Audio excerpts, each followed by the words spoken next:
தூதுவளையின் அதிசயம். ஒரு அழகான சிறிய கிராமத்தில் அர்ஜுன் என்ற சிறுவன் வாழ்ந்து வந்தான். வயலில் ஓடி விளையாடுவது மிகவும் பிடிக்கும்.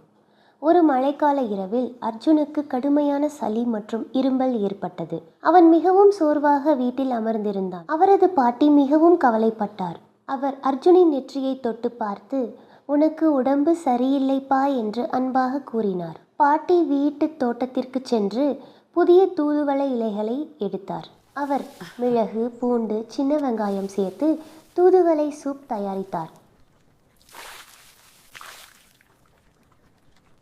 அர்ஜுன் சிறிது தயக்கத்துடன் சூப்பை குடிக்க முயன்றான். அப்போது பாட்டி சிரித்துக்கொண்டு, "கசப்பான மருந்துதான் சீக்கிரம் குணம் தரும்" என்று கூறினார். சில நாட்கள் தொடர்ந்து அந்த சூப்பை குடித்த பிறகு அர்ஜுன் இரும்பல் குறைந்தது.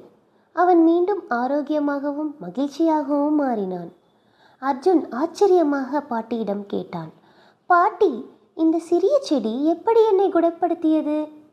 அதற்கு பாட்டி, "இயற்கையே மிகப்பெரிய மருத்துவர்" என்று கூறினார். அன்று முதல் அர்ஜுன் இயற்கை மூலிகைகளின் மதிப்பை புரிந்து கொண்டான். ஆம், இயற்கை மூலிகைகள் மனிதனுக்கு கிடைத்த அரிய பரிசுகள்.